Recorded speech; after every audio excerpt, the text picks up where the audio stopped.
বিয়ে বাড়ি এসেছি আর দুজনে একটু ভিডিও করব না তাই বললে হয়? আমারও ব্রাইডে উদ্দেশ্যে চলে এসেছি। আজকের লোকেশন আমার বাড়ির কাছে। তো আজকে 5 ডিসেম্বর। আজকে আমার ব্রাইড প্লাস আমার স্টুডেন্ট। তো চলো ফাইনাল লুক। আজকে ব্রাইড মধুমিতা। তো মধুমিতার কাছে শুনে নিই মধুমিতা কেমন লুক চাই। তো মধুমিতা, আমি একটা টোটাল সাবেকি লুক চাই, মানে পেতে হেয়ারটা হবে আর বিনুনি করে, আর খোপাটা একটু ইউনিক হবে, আর সাবেকি কলকা হবে একদম কপাল থেকে গাল পর্যন্ত, আর নিউডের মধ্যে লিপস্টিকটা থাকবে, আর আই মেকআপটা যেটা ভালো লাগবে করে দিই। ঠিক আছে। ওই যে প্রথমেই বললাম আজকের আমার ব্রাইড কিন্তু স্টুডেন্টও, তাই প্রথমে যে ক্লিপ দুজনে দেখতে পেলে ওগুলো ছিল আমাদের দুপুরে যখন আমরা খেতে আসি তখনকার ক্লিপ। আজকে আমার ব্রাইডের টোটাল লুকটাই কিন্তু একটু অন্যরকম। সাধারণত এগুলো আমরা মডেলদের ওপরই করে থাকি। ওই যে স্টুডেন্ট মানে সে নিজেও মেকআপ আর্টিস্ট, তাই তার স্পেশাল ডেটে তো তার লুকটা তো একটু অন্যরকম সে করবেই। তাই লুকটা দেখার জন্য তোমরা শেষ পর্যন্ত কিন্তু ভিডিওটা দেখবে, আর ওকে কেমন এই লুকটায় মানাচ্ছে তোমরা কিন্তু অবশ্যই জানাবে। কথা বলতে বলতে দেখো বেসটা অনেকটাই হয়ে গেছে, তো ফাইনাল টাচ আপ চলছে। একটা সাবেকি গাল ভরা কলকা চেয়েছিল, তো ওর ফেসে যতটা মানাবে সেই মতো ভাবেই আমি করার চেষ্টা করেছি। তারই মধ্যে ছিল কপাল তো খুবই ছোট, মানে না থাকার মতো কপাল, তো চুলটাও পেতে করবে বলেই এটা পসিবল হয়েছিল। 1 বছর ধরে দুজনার কথাবার্তা যে কেমন লুক হবে দিদি এটা ওটা, তো ফাইনালি তো আজকে সেই ডেট। আর কাকুর মুখে শুনিনি কাকুর কেমন লাগে।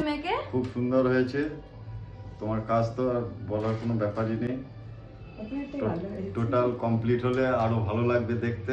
আমি ওকে প্রথমেই সিলেক্ট করেছিলাম যে তুই পূজার কাছেই যেন সাজবি, অন্য কোথাও যেতে হবে। কাকু বারবার দরজা খুলে খুলে দেখছিল, তো কাকুর কাছে তো শুনে নিলাম কাকুর কেমন লেগেছে তার মেয়েকে তার বিয়ের সাজে দেখে। তোমাদেরও কেমন লাগলো তোমরা কিন্তু অবশ্যই জানিও। এই এত সুন্দর একটা বেলুনি থেকে শুরু করে তার মুকুটটা পর্যন্ত দেখো কত সুন্দর ও করেছে।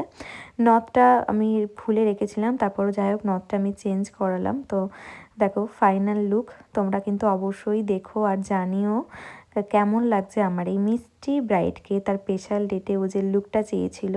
তো ফাইনাল কেমন দাঁড়ালো তোমরা কিন্তু অবশ্যই জানো, আর ব্রাইডের কাছে শুনে নিই। দারুণ লেগেছে, মানে আমি যেরকম চেয়েছিলাম তার থেকে অনেক অনেক ভালো হয়েছে, খুব পছন্দ হয়েছে।